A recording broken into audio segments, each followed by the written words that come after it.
자, 보세요. 이재명의 주장이 세 가지입니다. 자서전에 보면 첫째, 주한미군 철수입니다. 아니, 장군님 별 세 개죠. 예. 연합사 출신이죠. 예.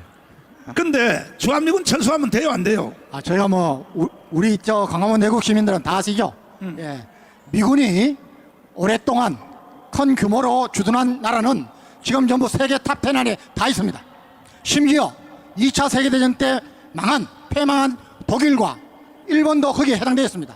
우리도 6.25 때 엄청난 피해를 겪고도 지금 세계 5, 6위권의 선진국이 되어 있습니다. 왜 그렇습니까? 예. 미군이 주둔한다는 것은 군사 안보에 투자할 그런 국가 재정을 우리가 세이빙해서 경제 성장에 투자할 수 있다는 겁니다. 그리고 미군이 있는 한 각 국제사회로부터 계속적인 기업 투자가, 금융 투자가 있다는 겁니다. 여러분, 최근에 멀리 갈 것도 없습니다. 필리핀, 또 아프가니스탄, 미군이 있다가 철수하면은 다 망합니다. 아니, 그런데 왜 이재명이가 미군 철수를 제1번으로 자서전에다 왜 그렇게 써놓은 거예요? 도대체가 이유가 뭐예요?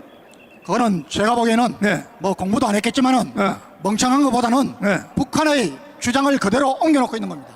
그 다음에 연방제 통일, 예. 요게 이재명의 자서전, 여기 떠 있잖아요. 이재명의 자서전 보세요. 그렇습니다. 이 자서전 읽어보세요. 예. 연방제 통일, 예. 결국 이거는 나라를 북한에 갖다 바치려고 하는 거 아닙니까? 맞습니다. 예. 근데 이재명이가 정신병자가 아니라면 왜 이런 주장을 계속할까요? 예, 저는 문재인과 이재명은 또 결이 다르다고 봅니다. 예, 이건 제 말이 아니고 이재명이 시장 되고 지사가 되고 또 대통령 후보가 되고 당 대표가 되기까지는 여러분 경기 동부연합의 적극적인 지원이 있었다는 게 지금 많은 사람들이 이미 여러분들한테 다 공개했지 않습니까? 결이 다릅니다. 예, 정말 우리가 정신 바짝 차려야 됩니다. 그리고 대기업을 해체해서 국민주로 나눠줘야 된다. 예. 아니, 여기 있는 여러분에게 묻겠습니다. 30대 재벌을 다 해체해서 여러분에게 똑같이 나눠주면 돼요?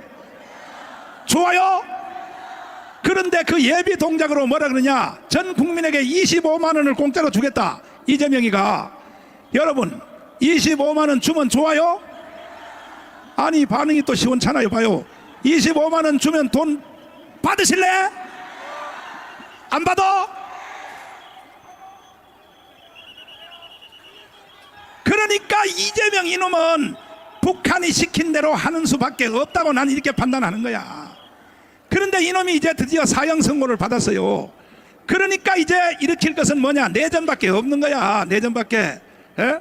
와인버거 국방부 장관이 뭐라고 예언했어요? 대한민국은 북한의 남침으로 망하는 게 아니라 대한민국 안에서 내전으로 망한다고 국방부 장관 와인버거 장관이 미리 예언을 했단 말이에요. 짧게 설명 한번 했어요. 예, 여러분, 레이건 대통령이 40대인데 연임을 했습니다. 18년 임기 중에 7년을 국방장관을 한 분이 이 캐스퍼 와인버거 장관입니다. 이분이 1991년도에 이 더 넥스트 워 다음 전쟁이 일어나면은 전쟁이 일어날 6개 지역을 예측을 하고 특히 그 중에 가장 가능성이 큰 나라를 우리나라를 지명을 한 것입니다. 여러분, 이것은 허구 소설이 아니고 와인버거 국방장관을 역임하면서 우리나라의 5.18 1980년 바로 10년 전에 5.18을 여기 다 겪었습니다. 그리고 국방장관을 하면서 얻은 자신의 경험과 미 국방부에 있는 여러 가지 자료를 예측해서 앞으로 일어날 일에 대한 경고 차원의 예측서인 것입니다. 여러분, 거기에 지금 벌써 러시아가 동구권을 침공할 것이다. 지금 러시아 우크라이나 전쟁이 벌써 3년째 이어지고 있습니다. 중동 지역에 전쟁이 일어날 것이다. 이스라엘과 하마스 전쟁이 지금 불꽃을 튀기고 있습니다. 그 외에 멕시코, 일본, 그 중에서도 가장 위험한 데가 중국이 대만을 침공하면서 한국도 함께 노릴 것이라는 겁니다. 그런데 그 예측되는 전쟁 양상이 5.18과 같은 그런 내전 상태, 내란 상태가 서울에서 일어난다는 것입니다. 거기에 북한의 특수부대가 변장을 하고 침투해서 내전을 일으킨다는 것입니다. 여러분, 그것을 바로 미 국방부 장관이 아니고 폼페이오 미 국무장관이 우리 한국에 와서 2년 전에 또 바로 지적 예측을 했습니다. 다음이 어디입니까? 한국이라고 합니다. 우리는 정신 바짝 차려야 됩니다.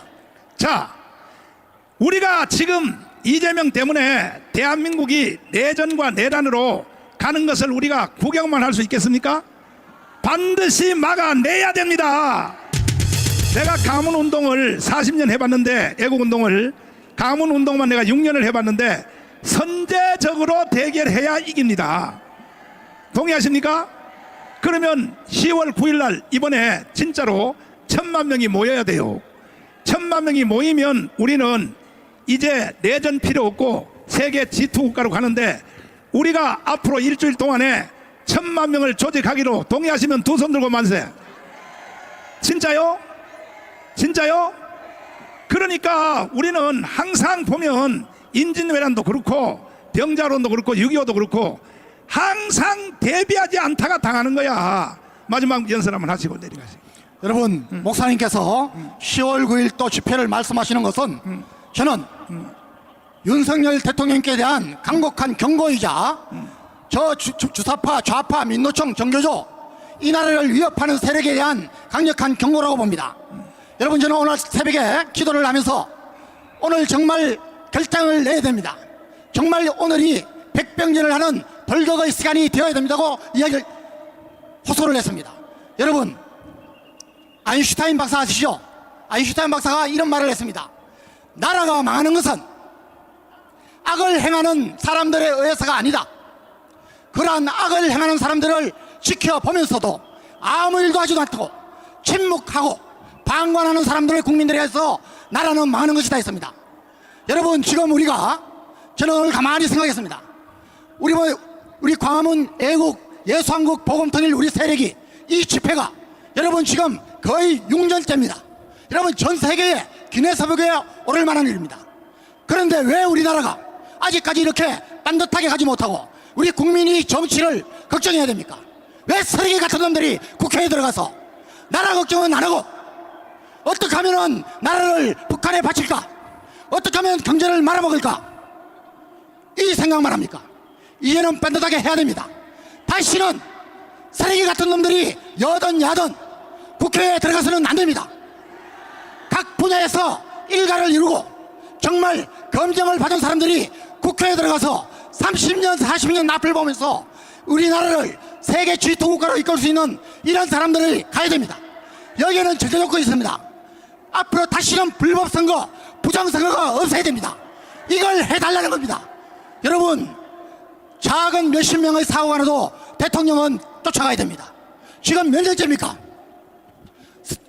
22대 총선이 끝나고 지금 몇 개월째입니까? 이 많은 인원이, 이 500만 인원이 대통령께 호소하고 있는데 왜 조사하지 않습니까? 저는 대통령께서 오늘 이 집회를 보고 반드시 불법선거, 부정선거 밝히는 조사위원회를 구성하고 선거 개혁해야 된다고 강력히 요구합니다.